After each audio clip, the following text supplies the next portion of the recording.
The hot summertime weather has lots of people heading to the mountains and local parks for hiking and other outdoor activities. But when you take to the trails and woods, you are sharing those environments with all sorts of creatures, including snakes. Krystal Haney from Bays Mountain Park is here this morning to offer us some great information about recognizing and being safe around snakes this summer and all year long. Krystal, thank you for being here. Thanks for having me.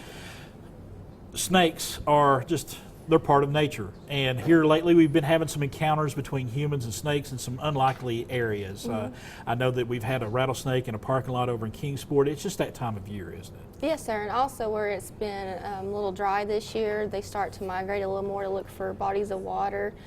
With the rain, hopefully they'll not be in such weird places like Target anymore, but if it is starting to get dry again, then they will start being on the move to look for that water source. Let's look at some video we have of rattlesnake. This is the snake that was found there in the Target parking lot in Kingsport. You just got to be careful. If you come up on a wild snake of any kind like this, you need to know what you're dealing with, don't you? Yes, sir. And there's some ways you can tell. We only have two venomous snakes in East Tennessee, the timber rattlesnake and the copperhead.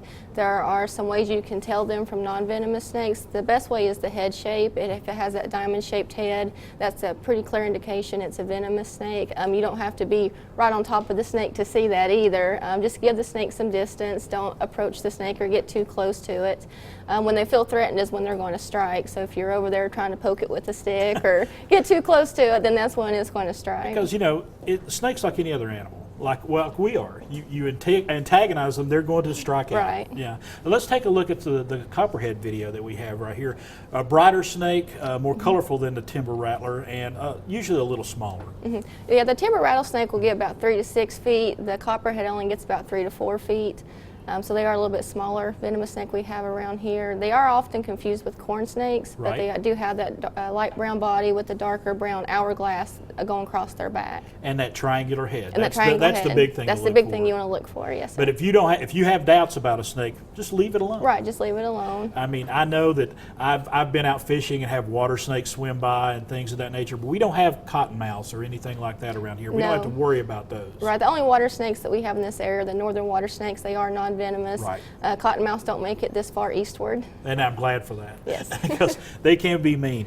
But I've gotten friends on Facebook and social media that sent me pictures. They've been out hiking.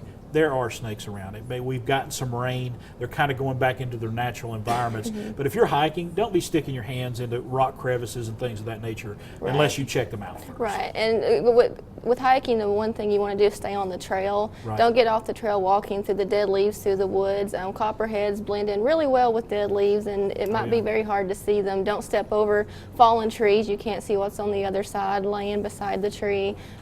Just make sure you can see your hands, see your feet, and what you're touching, because they could be in unexpected places. But if you can see where your hands or feet are touching, that's a good thing. And snakes serve a very useful purpose. If we didn't have snakes in our region, we'd be overrun with all sorts of other creatures. Right, yeah, they're very important to the ecosystem, and that's what we try to really educate people about at Bays Mountain Park, is the importance of them to the ecosystem. They eat a lot of rodents. Right. Rodents reproduce very rapidly, so they would get a little out of control if we didn't have predators like snakes and things to keep the balance. But for a rattlesnake to show up in a parking lot like that, it's a very rare occurrence, but something we want to just look down every once in a while, I guess, is the best way to. Yeah, it's not very common you're going to see one in the parking lot. It's very hot on the asphalt, so they're probably not going to stay there very long if they do come there, but like you said, just be aware of your surroundings, and especially if you're at the house or out hiking, just make sure you can see what where your feet are and where your hands are. And there are some rules governing, killing of snakes as well. It is illegal in Tennessee to kill snakes unless it is threatening your life. But if you don't approach the snake, it's not going to threaten your life. All right. Krystal, thank you so much. Well, thank you. Great information for us. Folks, we can get along with snakes we have to have snakes around, folks, or we'd have all sorts of other problems. If you want to head up and view some snakes, and they have a great herpetarium, which is a great place to view snakes there at Bays Mountain Park. Check them out at baysmountain.com.